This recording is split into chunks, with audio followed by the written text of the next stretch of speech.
Satu, dua, tiga. Jelajah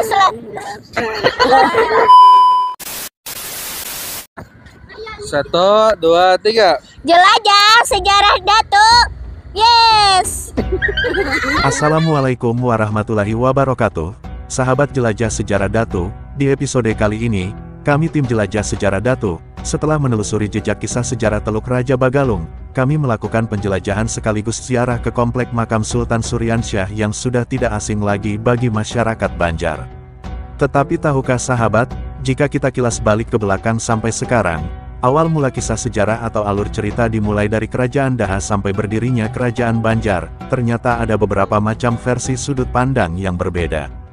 Di episode ini kami mencoba mengangkat kisah sejarah sudut pandang versi Queen, kisah sejarah Kerajaan Banjar, bagaimana dengan sudut pandang versi Anjir dan bagaimana juga sudut pandang versi Negara Daha. Nang tahu versinya iya di sini, ini versi di Queen. Untuk versi di lain kami ada juga versi orang lain-lain, cuma untuk versi kami di Queen sini kami diceritakan oleh pada tuan kami juga. Kami mendengar juga rancak versi di lain, banyak magic-magicnya itu dan ini. Tapi kalau kami seadanya aja. Untuk kisah ini, kami dapat daripada tuan kami yang menemukan makam ini adalah pada tuan kami di sini.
Assalamualaikum warahmatullahi wabarakatuh. Sahabat jelajah sejarah Datuk, di episode kali ini, kami tim jelajah sejarah Datuk, setelah menelusuri jejak kisah sejarah Teluk Raja Bagalung, kami melakukan penjelajahan sekaligus ziarah ke komplek makam Sultan Suryansyah yang sudah tidak asing lagi bagi masyarakat Banjar. Tetapi tahukah sahabat, jika kita kilas balik ke belakang sampai sekarang, awal mula kisah sejarah atau alur cerita dimulai dari Kerajaan Daha sampai berdirinya Kerajaan Banjar, ternyata ada beberapa macam versi sudut pandang yang berbeda. Di episode ini kami mencoba mengangkat kisah sejarah sudut pandang versi Queen, kisah sejarah Kerajaan Banjar, bagaimana dengan sudut pandang versi Anjir dan bagaimana juga sudut pandang versi Negara Daha. Tentu hal ini akan menarik dan luar biasa. Boleh berbeda sudut pandang, tetapi tidak menyudutkan pandangan orang lain. Kami menghargai sudut pandang masing-masing. Sultan Suryansyah merupakan raja kerajaan Banjar pertama yang memeluk agama Islam. Sewaktu kecil namanya adalah Raden Samudera. Setelah memeluk Islam namanya menjadi Sultan Suryansyah. Ia merupakan raja Banjar pertama yang memeluk Islam, dan sejak dialah agama Islam berkembang resmi dan pesat di Kalimantan Selatan. Nama lahirnya adalah Raden Samudera, kemudian ketika diangkat menjadi raja di Banjarmasin oleh para patih, kepala kampung, di hilir Sungai Barito, ia memakai gelar yang lebih tinggi yaitu Pangeran Samudera atau Pangeran Jaya Samudera. Ia lebih terkenal dengan gelar Sultan Suryansyah, dari kata Surya, matahari, dan Syah, raja, yang disesuaikan dengan gelar dari Raden Putra, Rahatian Putra, yaitu Suryanata. Nata sama dengan raja, seorang pendiri dinasti pada zaman kerajaan Hindu sebelumnya. Raden Samudera adalah putra dari Puteri Galuh Beranakan, Ratu Intansari, yaitu puteri dari Maharaja Sukarama dari Kerajaan Negara Daha. Dan nama bapaknya adalah Raden Mantri Alu, keponakan Maharaja Sukarama. Nama, Suryansyah, sering dipakai sebagai nama anak laki-laki suku Banjar. Legitimasi politik yang muncul bagi masyarakat Banjar bahwa seorang raja atau calon pengganti raja mestilah putra tertua raja yang lahir dari ibu yang juga berdarah Raja Putera Gahara. Hal ini mengacu pada pasangan Suryanata dan Junjung Bui sebagai idealisasinya. Para tutus raja atau garis lurus keturunan raja-raja dalam konsepsi Hinduistik, yang juga berarti tutus naga dalam konsepsi religi asli, diyakini sebagai wakil dewa di dunia. Tradisi ini dengan sendirinya menjadi sumber legitimasi politik bagi setiap penguasa yang silih berganti bertahta. Meskipun Kesultanan Banjar yang muncul pada abad ke-16 adalah kerajaan Islam, namun tradisi politik yang diwariskan dari masa negara Dipa itu ternyata tetap kuat mewarnai proses suksesinya. Aturan ini rupanya sangat dipahami oleh Maharaja Sukarama, raja kedua negara Daha kelanjutan negara Dipa. Diceritakan dalam Hikayat Banjar, raja ini mempunyai 4 orang istri dan 4 orang putra dan 1 orang putri. Mereka masing-masing adalah Pangeran Mangkubumi, Pangeran Tumanggung, Pangeran Bagalung, Pangeran Jayadewa, dan si bungsu perempuan bernama Putri Galuh Baranakan. Keempat istri raja tersebut rupanya tidak berdarah bangsawan, sehingga sang raja mengawinkan Putri Galuh Baranakan dengan putra saudaranya sendiri, Raden Bagawan, yang bernama Raden Mantri. Pasangan ini, Galuh dan Mantri, kemudian mempunyai seorang anak bernama Raden Samudera. Maharaja Sukarama menganggap cucunya ini memiliki keturunan bergaris lurus lahir dari kedua orang tua yang sama-sama berdarah raja sehingga diputuskan sebagai penggantinya kelak. Sahabat jelajah sejarah Datu, berikut keterangan langsung dari narasumber penjaga makam Sultan Suryansyah. Sekarang kami berada di makam Sultan Suryansyah. Kami pun bersama Hamdani, penjaga makam Sultan Suryansyah. Makam Sultan Suryansyah. Jadi ulun minta keterangan sejarah Sultan Suryansyah. Berarti Sultan Suryansyah sajalah, kada raja-raja lain lah. Kalau kita memandang dari segi-segi raja-raja lain kan raja pertama ada juga di Margasari sana. Begitu Kamuntai ke negara Daha hanya ke sini. Nah, jadi 4 perjalanan lah, tapi di sini nang memeluk agama Islam. Kalau untuk raja-raja di Margasari, Empu Jatmika rajanya. Nah, jadi Empu Jatmika itu melahirkan Empu Mandastana dengan Lambung Mangkurat. Setelah itu Empu Jatmika sudah agak meninggal, dipindahkan ke Amuntai, itu dipimpin oleh Empu Lambung Mangkurat. Empu Lambung Mangkurat ini sudah agak tua, terpaksa beliau mencari penggantinya. Karena sini kada ada si anak lalakian, mencari penggantinya dipinta dari anak kerajaan Majapahit, yaitu yang bernama Suryanata. Jadi Suryanata dibawa ke sini dikawinkan adalah salah seorang putri dari kita di sini di Kalimantan, yaitu Galuh Putri Junjung Bui. Nah, Junjung Bui itu kawin dengan Suryanata, melahirkan Surya Gangga, Surya Wangsa, sampai ke kekainya Sultan Suryansyah ini. Sultan Suryansyah itu belum Islam, nama beliau adalah Pangeran Samudra. Nah, setelah itu pulang dari Amuntai, situ berdiri Candi Agung. Kalau di Margasari kan Candi Laras, kita tahu. Cuma Candi Laras di sana kada ada lagi, sudah hanya puing-puingnya aja. Kalau di Candi Agung ada masih peninggalannya. Setelah itu dipindahkan lagi ke negara Daha. Nah, jadi di negara Daha itu ada kerajaan juga yang rajanya yang bernama itu Sukarama. Sukarama ini adalah kainya Sultan Suryansyah.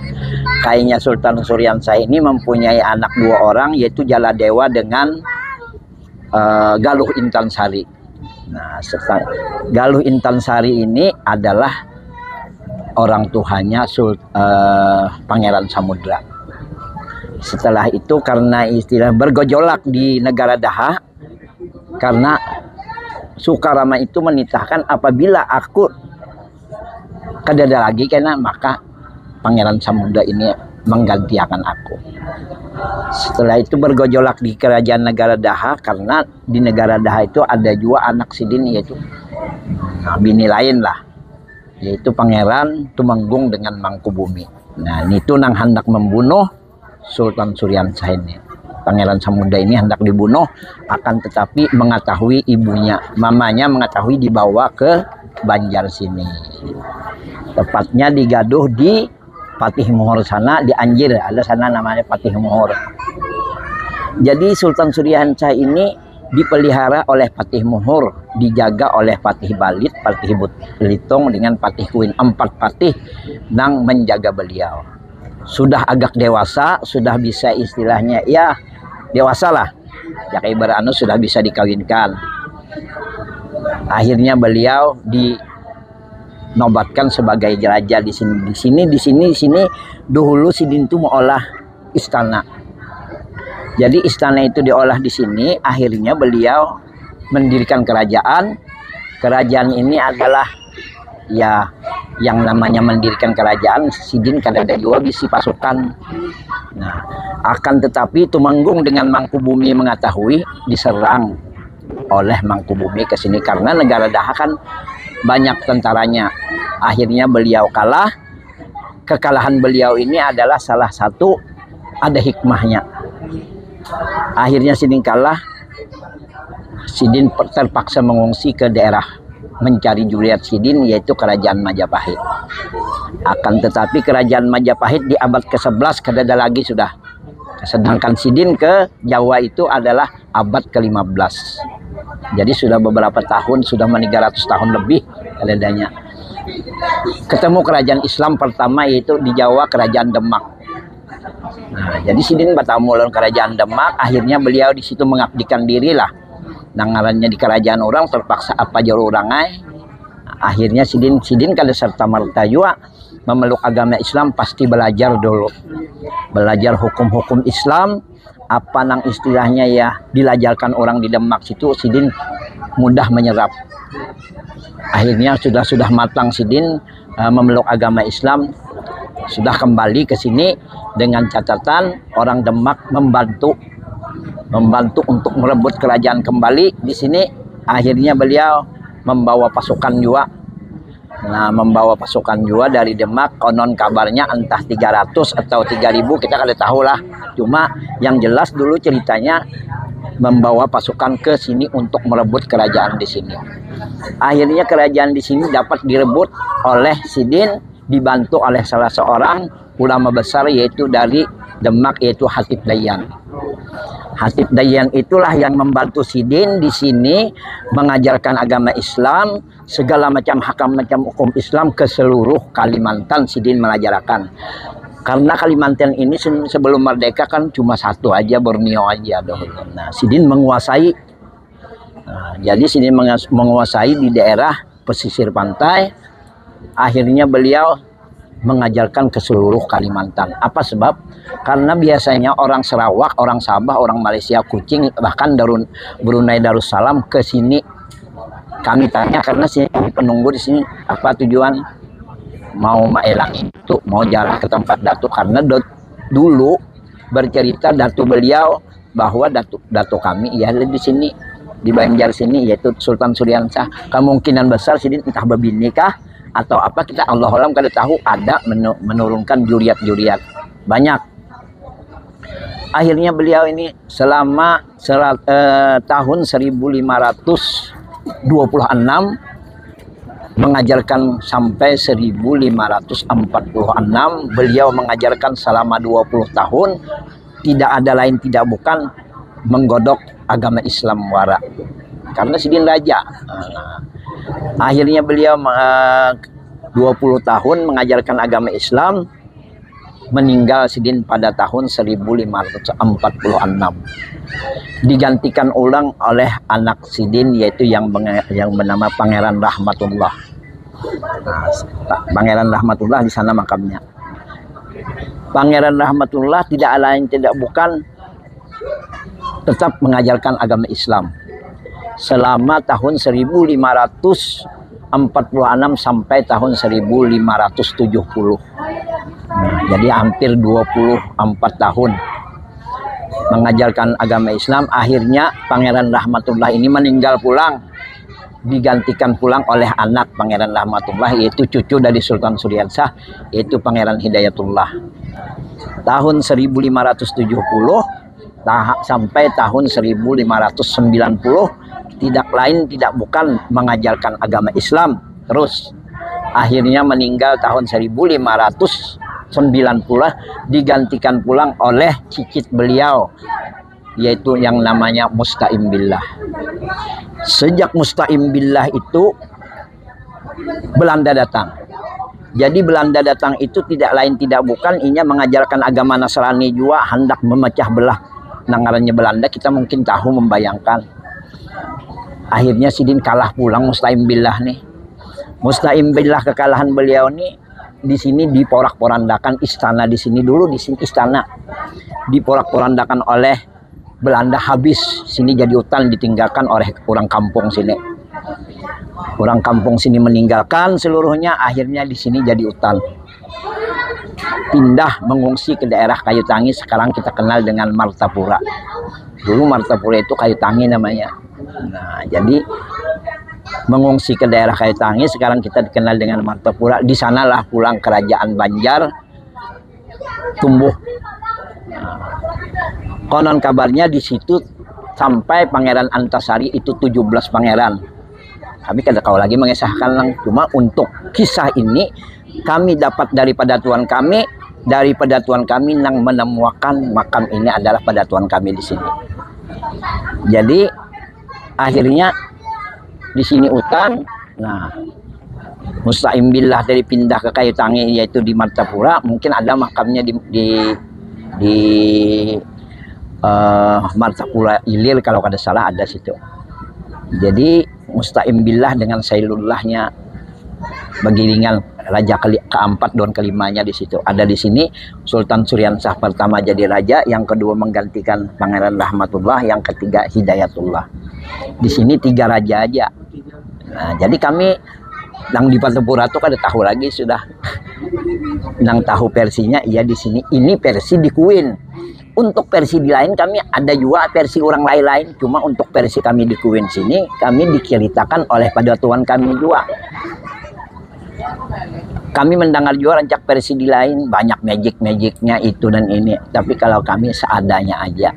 Nah, itulah perjalanan singkat dari kerajaan Banjar yang pertama memeluk agama Islam di Kuin Utara ini. Nah, itu aja pang nang kita serap dari pada Tuhan Bahari.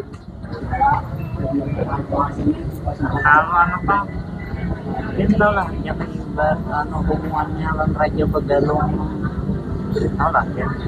Nah, kami kada ada diceritakan bang, ujar Raja Begalung itu pulang yuriatnya di sini juga, ujar kisah. Tapi aku kada mendalami kisah itu karena kada ada di makam sini. Kami sebatas ada nang di makamnya aja. Nah, kayak Hatip Dayan, kayak nih Adipati Antokusuma, ya sedikit-sedikit gitu. Nah, kalau untuk Raja Baga, kami mendengar juga bang, tapi kan yang kada wani menceritakan, kami kada ada menyerap itu. Itu aja dari Nabi. Wassalamualaikum warahmatullahi wabarakatuh. Waalaikumsalam. Nabi Mustafa Rasulullah sallallahu alaihi wasallam. Al-Fatihah. A'udzubillahi minasyaitonir rajim. Ya na'budu wa ya nasta'in ihdinas siratal mustaqim siratal ladzina an'amta 'alaihim. Bismillahirrahmanirrahim. Alhamdulillahirabbil alamin wassalatu wassalamu ala asrofil mursalin sayyidina wa maulana Muhammad wa ala alihi washabihi ajmain.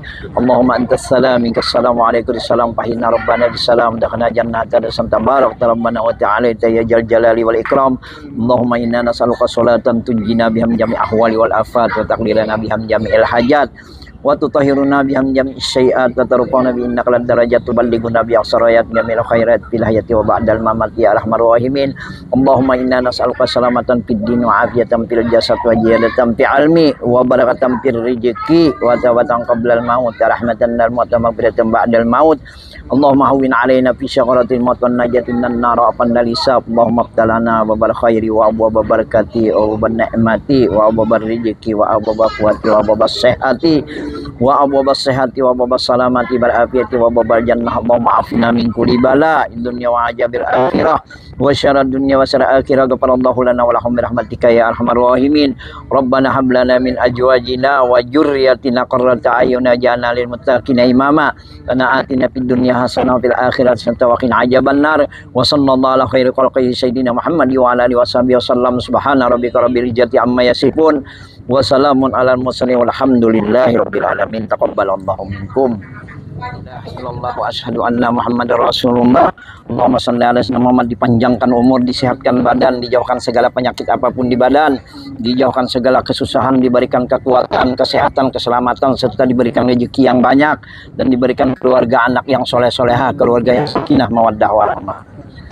Siapa lagi?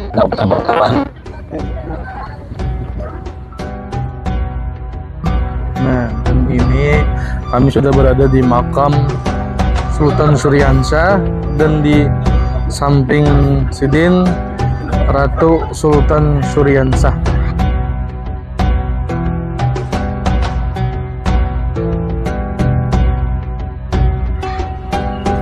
Dan sini ada juga Patih Masih atau Pangeran Jagabaya, dan sebelahnya Patih Queen atau Jaya Buana. Nah, sini lagi makam Patih Dayan, dan di depan makam Patih Dayan juga ada makam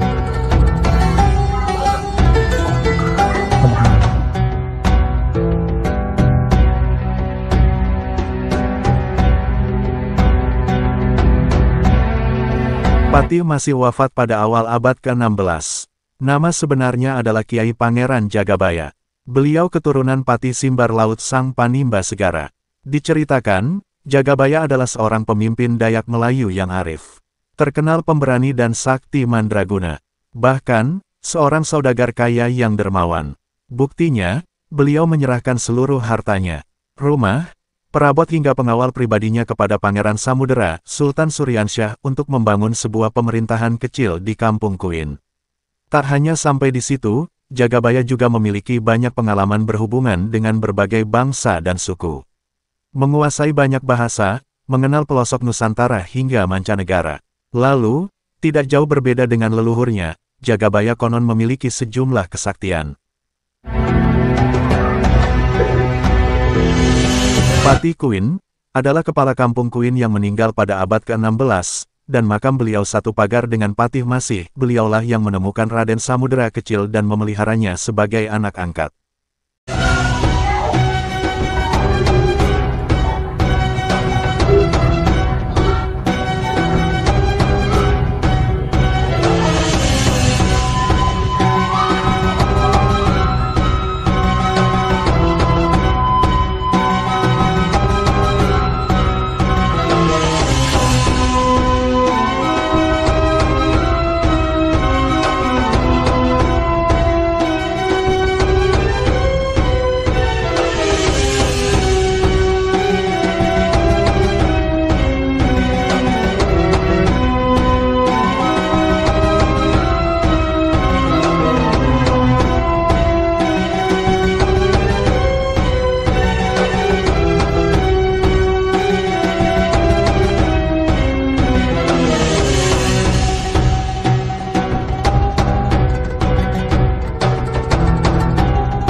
Mangkubumi Arya Taranggana, beliau adalah orang yang menyelamatkan Pangeran Samudera saat masih anak-anak.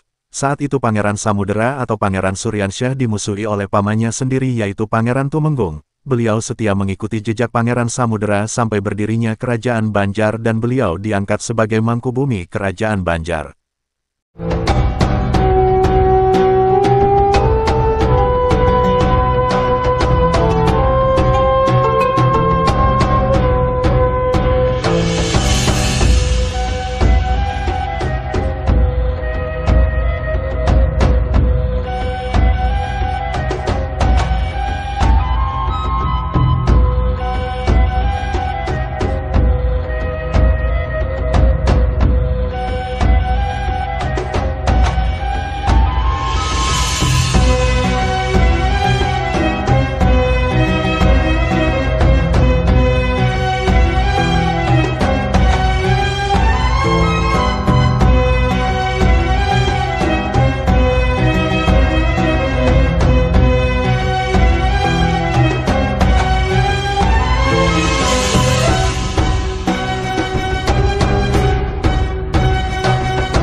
makam Qadhi Haji Muhammad Thohir bin Haji Syihabuddin. Ini menurut cerita Juriat Datuk Lampayan.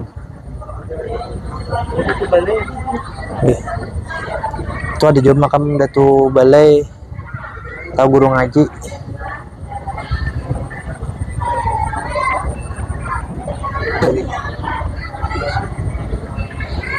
Itu aja bang, nah ini aja.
Walaupun ini kadang kan cuma adabnya lah, beradab kita gitu, beradab.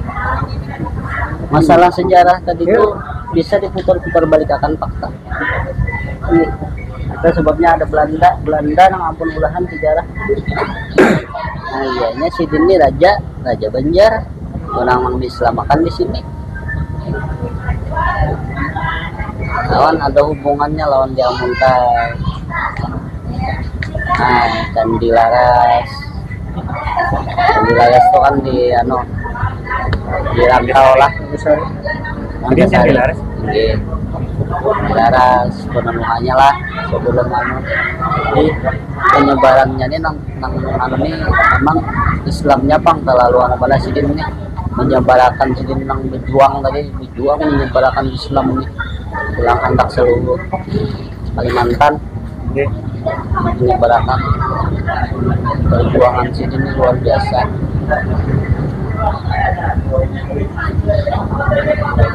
Kita nang kayak inilah semua maunya. Yalah. Karena anak-anaknya yang kayak ini kita tahu perjuangan sini. Iya, jujur. Kalau nang merasa jak nang mencium bilanya itu kan ada sebuah banjir. Ini kan uang legend tahunan. Ini mencium bau nyerinya. Ada yang masuk, ada yang haidnya aja. Sebenarnya sini ada selfie apa segala, maka tuh jangan pang.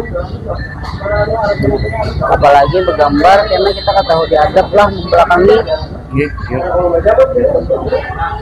Nah itu lawan nimbah setelah di sana sudah dijamah jadi keluaran bulunya gak ada tahu kan udah enak dalam ke sini.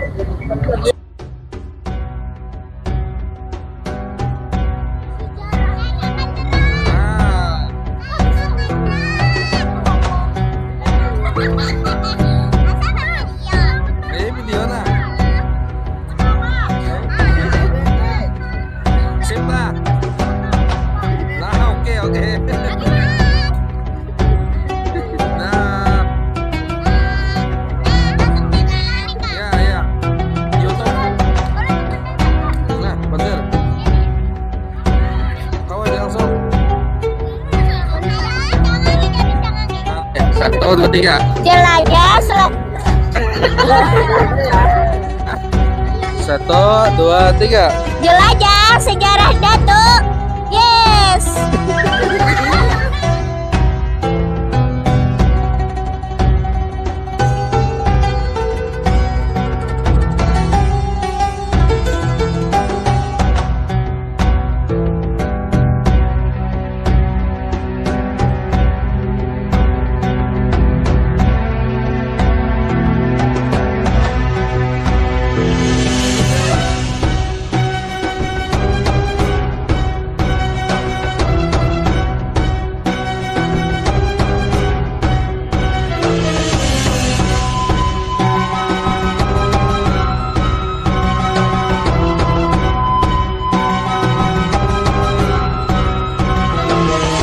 Sahabat jelajah sejarah Datu, nantikan episode selanjutnya, tentunya sayang untuk dilewatkan begitu saja. Kami tim jelajah sejarah Datu, mencoba untuk menelusuri jejak kisah sejarah siapa sebenarnya Sang Patih Muhur dari sisi-sisi lainnya dan dari sudut pandang yang berbeda. Apa sebenarnya hubungan Sang Patih dan Galuh Baranakan ibunda Sang Sultan Suryansyah? Nantikan episodenya. Wallahu a'lam, salah khilaf mohon maaf.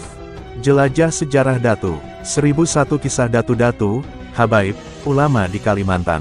Mengambil berkah dari cerita yang ada, mengupas dari sisi yang berbeda. Wassalamualaikum warahmatullahi wabarakatuh.